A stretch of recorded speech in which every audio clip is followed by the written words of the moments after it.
అలాగే వేదికను అందించినటువంటి పెద్దలకు, ముఖ్యంగా హౌసింగ్ ప్రాజెక్ట్ డైరెక్టర్ అయినటువంటి గౌరవనీయులు సత్యనారాయణ గారికి, పిఈ గారికి, ఆనూరు గ్రామ ప్రజలందరికీ కూడా పేరు పేరున హృదయపూర్వక నమస్కారాలు, ధన్యవాదాలు. సర్పంచ్ అరవింద్ గారికి,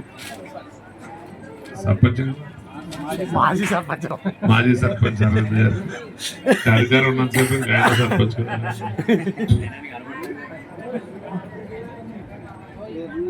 అలాగే ఇప్పుడు సర్పంచ్ అయినా ఈరోజు ఇప్పుడు సర్పంచ్ రాజప్ప గారికి పని అంటే ఇష్టం, పని చేయటం.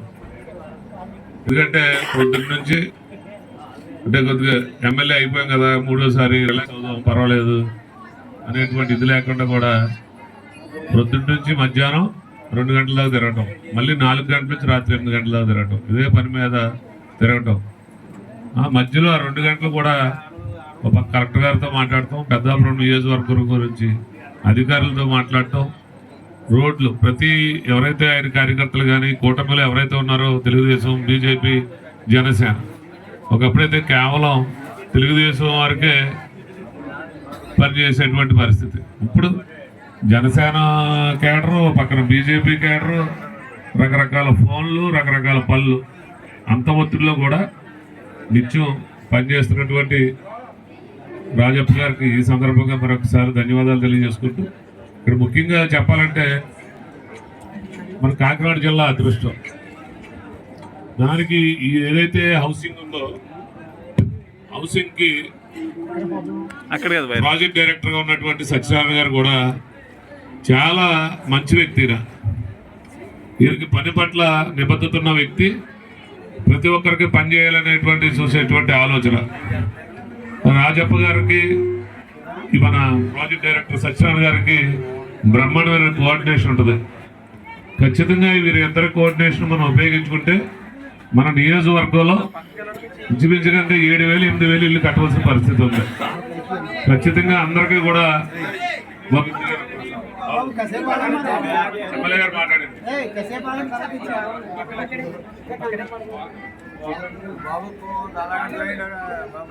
వీరిద్దరిని మనం ఉపయోగించుకోగలిగితే 70% ఇల్లు అవుతాయి. గతంలో హౌసింగ్ బోర్డు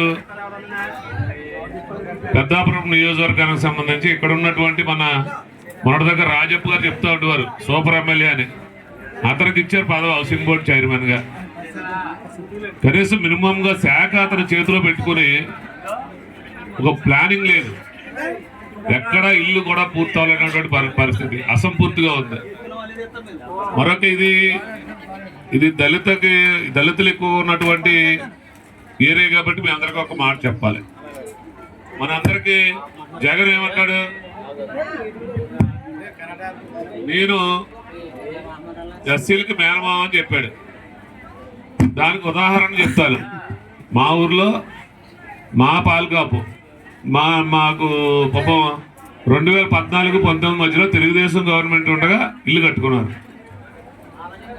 నిజంగా వాళ్ళు ఏడ్చిన ఏడుపు, గవర్నమెంట్ మారింది, వాళ్ళు బిల్లు ఆపేశారు. బిల్లు ఆపేస్తే వాళ్ళ అప్పులు పాలైపోయి మళ్ళీ ఇల్లు తిరిగి అమ్ముకునేటువంటి పరిస్థితి ఇదే జగన్మోహన్ రెడ్డి ప్రభుత్వం కల్పించింది.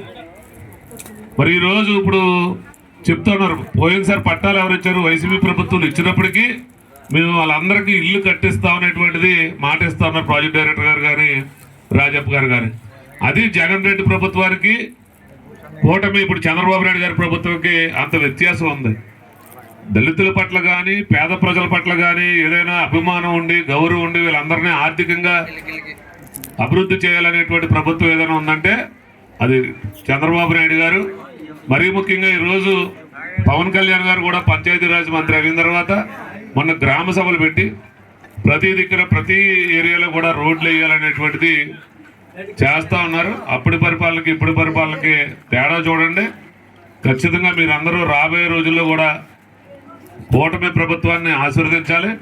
మీకు ఏ పని ఉన్నా చేసేటువంటి ప్రభుత్వం కూటమి ప్రభుత్వం, కానీ ఎక్కడ ఇది వీళ్ళ పార్టీ వాళ్ళ పార్టీ అని చూడకుండా చేసేటువంటి పార్టీ ఏదైనా ఉందంటే ఇది తెలుగుదేశం, జనసేన, బీజేపీ కూటమి ప్రభుత్వాన్ని మీరందరూ కూడా సద్వినియోగం చేసుకుని పనులు పూర్తి చేసుకోవాలని మనస్ఫూర్తిగా కోరుకుంటూ మీ అందరికీ ఒకే ఒకసారి మళ్ళీ ఆకర్షగా చెప్తా ఉన్నాను.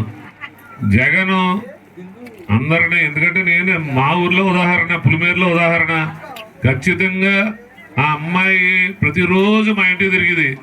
నా ఇల్లు కట్టుకొని నా డబ్బులు లేవండి అని మేము చిరిగిపోయా ఏడ్చింది. ఆ అమ్మాయి ఉసురు వల్లే ఈరోజు జగన్ ప్రభుత్వం గొప్ప కూలిపోయిందని ఈ సందర్భంగా చెప్తా ఉన్నాను.